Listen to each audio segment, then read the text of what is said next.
তবে যে সিদ্ধান্ত বা যে কাজ আপনি করলে দেশ, জাতি এবং ধর্মের সাথে সাংঘর্ষিক হয়, সেটা প্রত্যেকটা ধর্ম, সেগুলো থেকে আমরা আমাদের নেতৃবৃন্দকে বিরত থাকার আহ্বান জানাই। আমাদের দলের যে চারটা মূলনীতি, গণতন্ত্র, ন্যায় বিচার, অধিকার, জাতীয় স্বার্থ, আমরা দীর্ঘ আলোচনার মাধ্যমে আমরা 8 থেকে 10 জন প্রায় মাসখানেক আলোচনা করেছি। আমাদের সভাপতি নূর সহ এখানে ফারুক হাসান আছে।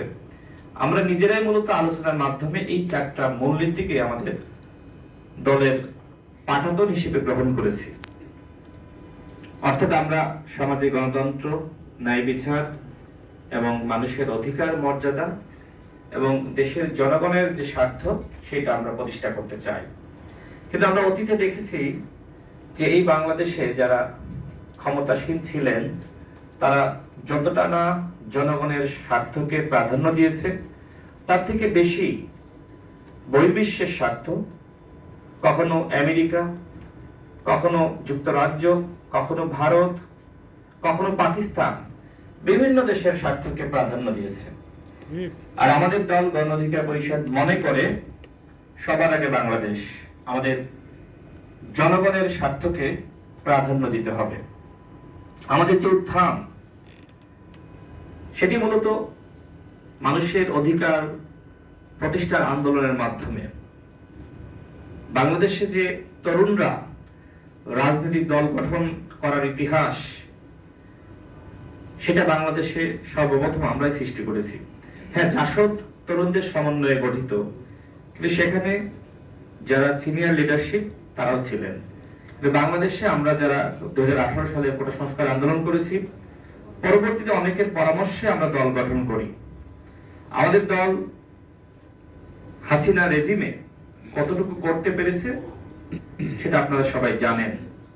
2018 সাল থেকে 24 সাল পর্যন্ত যতগুলো ইস্যুতে আন্দোলন হয়েছে, আমার মনে হয় ইস্যুগুলো আমরাই সৃষ্টি করেছি।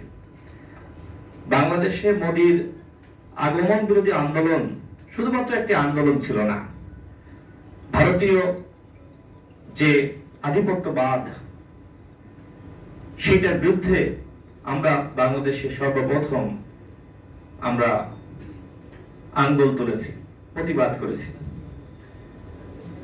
এছাড়া যখন একজন মেজরকে হত্যা করা হয়, মেজর সিনা, তখন কিন্তু বাংলাদেশে আমরা প্রতিবাদ করেছি। যখন বুয়েটের শিক্ষার্থী আবরার ফাহাদকে হত্যা করা হয়, তখন নুরুল হক নূর ছিলেন ডাকসুর ভিপি। তার নেতৃত্বে আমরা ঢাকা বিশ্ববিদ্যালয়ে আন্দোলন করেছি।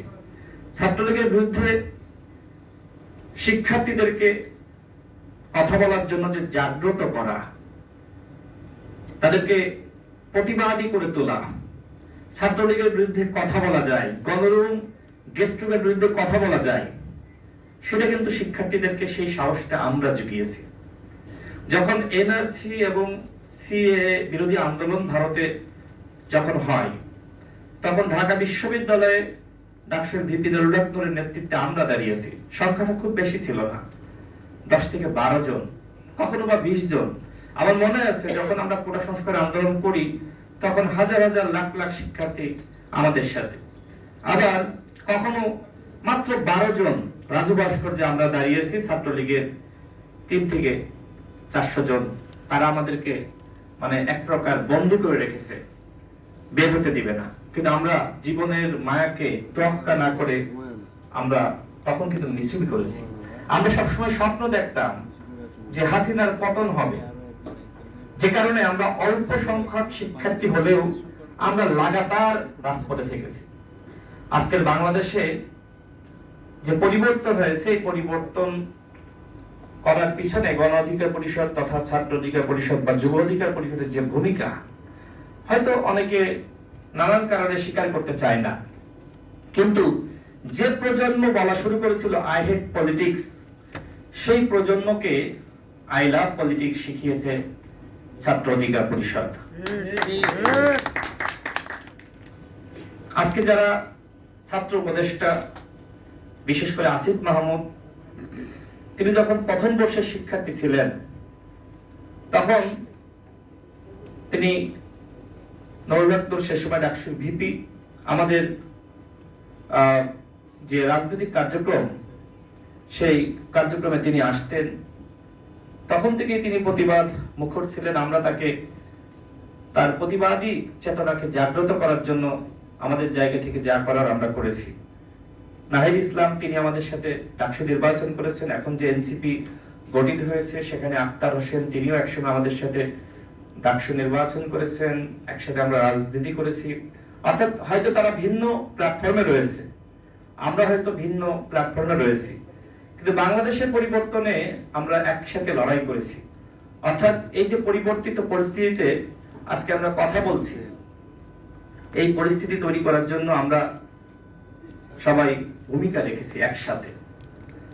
তো আজকে যেহেতু আসলে রাজনৈতিক প্রশিক্ষণ, তো সেক্ষেত্রে আমি সাংগঠনিক শৃঙ্খলা কয়েকটি বিষয়ে কথা বলে শেষ করব। আমাদেরকে নিজেদেরকে এমন ভাবে তৈরি করতে হবে যাতে করে সমাজের মানুষ আমাদেরকে আইডল মনে করে। সেটি আপনি আপনার গ্রামের আইডল হতে পারেন, আপনার পাড়ার হতে পারেন, আপনার যেখানে জব আপনি সেখানকার আইডল হতে পারেন। অর্থাৎ আপনাকে একজন ভালো মানুষ হতে হবে।